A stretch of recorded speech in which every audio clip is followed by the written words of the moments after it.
I picked up this lithium battery off of Amazon because I am sick and tired of replacing these AGM and lead acid batteries in these mowers every year. Doesn't matter what I do, I can unhook them for the winter, whatever. I come back, they're dead. You know, I can put them on a trickle charger, they're dead. I can leave them in the mower and put them on a trickle charger, they're dead. I'm just sick and tired of them. So I wanted to get something like this lithium here. This is a lithium iron phosphate battery, so that's kind of like the new technology, and these are supposed to be able to last so many more cycles than your regular lead acid or AGM battery.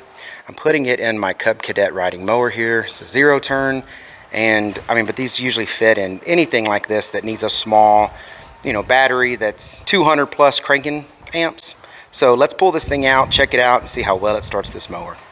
This is what was in the box. You got this battery, 360 cold cranking amps. That's great. That's more than enough for this mower. This is a 24 horsepower Kohler gas engine on this mower, and it uses about 200 cold cranking amps, probably less even, maybe 150 might do it. But typically you don't want to buy any of these batteries that are less than like 200 for something like a riding mower. It also comes with these foam pads, and you'll see why they do that in just a moment when I go under the seat here. And then of course it comes with the manual here that gives you more information about this battery. Like I said, it's a lithium iron phosphate battery, and it's a starting battery, which is very specific type of lithium battery. A lot of these lithium batteries that are just regular power batteries do not have high cold cranking amps. So you have to have one that's got a BMS in it that is designed to be able to handle large amount of ampage in a short amount of time to be able to crank something like this. So a typical 7.5 amp hour battery may have a 10 amp, you know, BMS in it, and that's really just more for like long-term power usage. This is a cranking battery. So let's get this thing put to work. This is the battery I am replacing. It's basically what Cub Cadet recommends, and it's what they put in here. This is the first battery of this mower. This mower is only a year old, but I can't stand it. I've got so many pieces of equipment that have these tiny little batteries in them, and they're just always dying. Story of my life really out here. And you can see even here, I had a trickle charger connector here, so when I would park it, I'd put a trickle charger in it until the next time we ran. Doesn't matter, the battery just dies. And there is the battery that I'm going to be putting in. So I'm just going to go ahead and take these out. But one of the reasons they come with those foam pads is because you have these brackets here. You don't want your battery bouncing around inside of your mower. So usually they'll have a battery bracket like this holding this battery down to keep it from just bouncing all around. And that's why you're going to have those foam pads, because if this battery isn't tall enough for this, you can put the pad underneath it. And even if that makes it a little too tall, well, when you put that on it, it's going to squish that pad down. And it's going to hold it nice and tight. So that's why you have those pads. Don't throw those away. You can use the one that's the appropriate size. So anyways, I'm going to take this thing out and I'm going to get that one hooked up.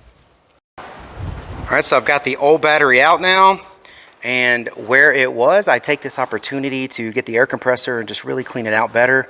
I don't want to install this new battery on top of grass or anything like that. And it looks pretty clean. So now I'm going to size this battery with the foam underneath to make sure that that hook, that this metal piece right here, is going to go on top of it and hold it in really nice and tight. And it fit in there nicely. Now I do recommend to always measure the openings and you know what kind of battery you can hold. As you can see here, if we didn't have that specific metal bracket holding the battery in, there's some lips there that would allow you to hold a bigger battery, deeper. The only thing is not taller because of that bracket. But yeah, you could probably put a much bigger battery in here if you had a different bracket. But this one fit fine. I did use the thickest piece of foam it came with. There are 3 pieces of foam, and I just picked the thickest one, and it fit pretty much perfect. It's actually pretty darn snug. I did tighten it down all the way. It did not crack the top, but it is barely bowing it down. So it's definitely holding it. Let's see if this thing has enough cranking power right out of the box. I did not charge this or anything. This is literally, Amazon dropped it off. I took it right out of the box and we're trying to crank it. So let's see what it comes with. Hopefully it's charged.